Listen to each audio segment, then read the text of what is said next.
That night, Jane had an out-of-body experience. Her soul left her body and wandered around, struggling to re-enter. Unknown to them, among the first-year students was Lauri. She was not an ordinary girl, but one had to be highly intuitive and discerning to notice. There was more to her than just the beauty she radiated. Jane and Rose were very good friends in school. They arrived at the boarding house on the same day and were assigned to the same dormitory. Their beds were next to each other's, and their school mothers were friends as well. They did not find life at the boarding house very favorable, so they decided to help each other navigate school life.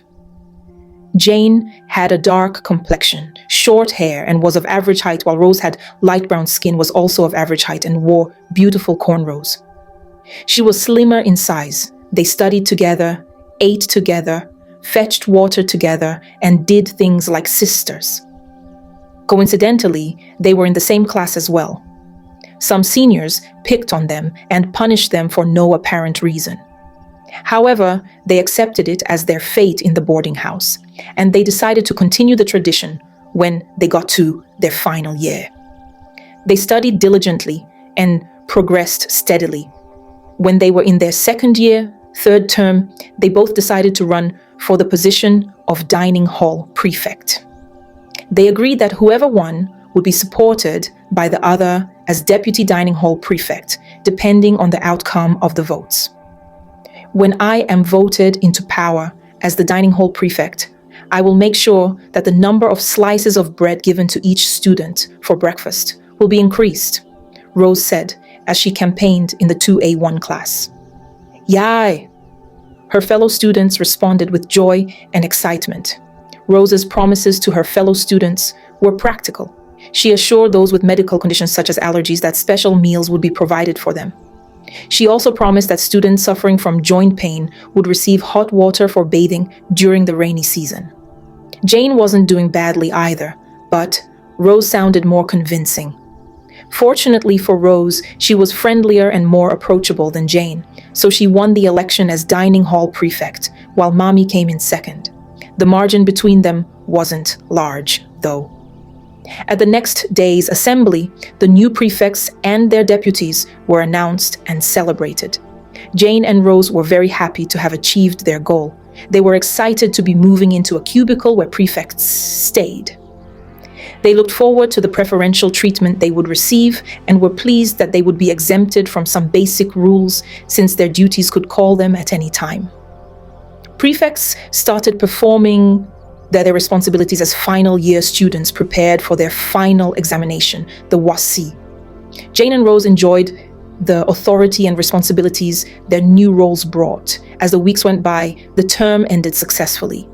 The long vacation was refreshing, giving them ample time to rest while some students attended vacation classes. When school resumed, prefects resumed their duties, and Jane and Rose were no exception. They were thrilled to be seniors, and even more excited that they could retaliate against new students who had just been admitted. A month after returning to school, the new first-year students arrived at the boarding house. They were welcomed with programs designed to help them feel at home, but they had no idea what lay ahead. Soon, many of them would face bullying and be pushed to their limits. Most seniors punished juniors, not because they had done anything wrong, but simply because they had been treated the same way when they were in their first year. Now it was time for payback. Unknown to them among the first-year students was Lauri. She was not an ordinary girl, but one had to be highly intuitive and discerning to notice. There was more to her than just the beauty she radiated. Lauri had the demeanor of someone proud and self-assured. She exuded confidence and commanded respect through the way she spoke. She hardly smiled at any senior to avoid interaction or potential punishment. Most juniors were randomly called by seniors and asked strange questions about their former schools, their names, or why they looked unkempt, which wasn't true. They were also mocked for the way they walked, among other things. Bullying came in different forms, as it was considered a tradition. A few seniors, however, were kind-hearted.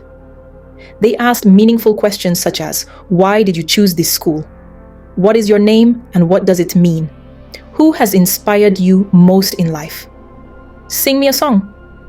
These seniors were well liked by the juniors. As time passed, it became known throughout the school that Lauri was untouchable. This caught the attention of Jane and Rose as well. Why should she be untouchable? We all went through the process, so why should she be exempted? Who exactly is she? What is so special about her that she shouldn't be treated like every other first-year student? Jane and Rose asked themselves.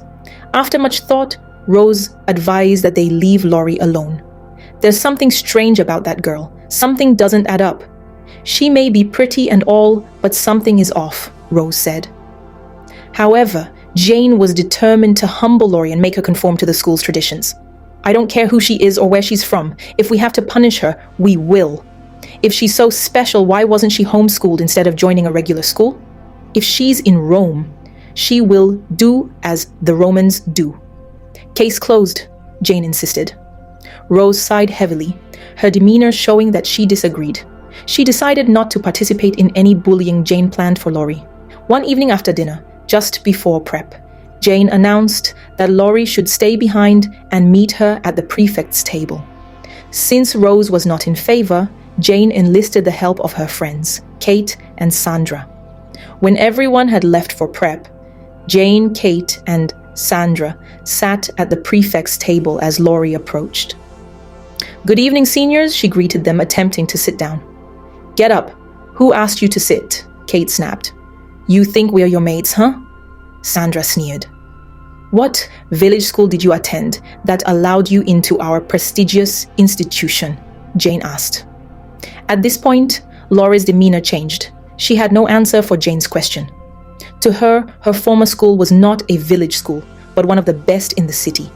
She remained silent, her face set in a frown. "Are you deaf? She asked you a question," Sandra barked. "If you won't talk, go kneel outside in the rain," Kate ordered. Lauri knelt as tears ran down her cheeks. The three girls mocked her as she cried. "With all your confidence, you're crying," Jane scoffed. "I thought you were untouchable. Now you're touchable," Sandra taunted. What they didn't know was that Lauri kneeling meant war in the spiritual realm. Suddenly, the weather changed. The sunset was beautiful, but dark clouds formed instantly. The wind blew aggressively and branches snapped off trees. Sandra shivered. "Oh, this weather changed too suddenly."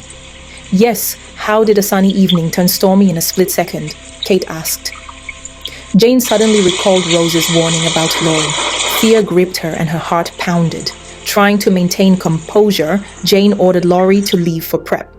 "Next time, when a senior asks you a question, answer." Lauri stood and left quietly. "Not even a thank you?" Kate scoffed. As soon as Lauri left, Jane confessed her fears to Kate and Sandra. That night, Jane had an out-of-body experience. Her soul left her body and wandered around, struggling to re-enter. Her roommates tried to wake her up, but she was unresponsive. Alarmed, rushed to the senior house mistress's house to inform her, and the house mistress called 911 immediately. While waiting for 911, they went to inform the chaplain of the school along with some student union chaplains, and they all rushed to the dormitory and began to pray fervently. As they prayed, Jane's spirit slowly returned to her body. Suddenly, she woke up, gasping for air. Her eyes darted around the room in confusion. Tears streamed down her face as she realized she had been given a second chance. She shared her experience with those present, describing how she saw everything happening in the dormitory but couldn't interact with anyone. The students and chaplains praised God for the miraculous intervention. Sandra and Kate woke up sick with swollen limbs. That night changed everything. News spread and fear gripped the entire school. From that day, seniors thought twice before punishing juniors. As for Lauri, she wore a smug grin whenever she saw Jane, Kate, or Sandra. One that silently said, "Next time, try me again." Please subscribe for more and drop a comment. A big shout out to all our few subscribers. I'd love to know where you're watching from and be the first to share.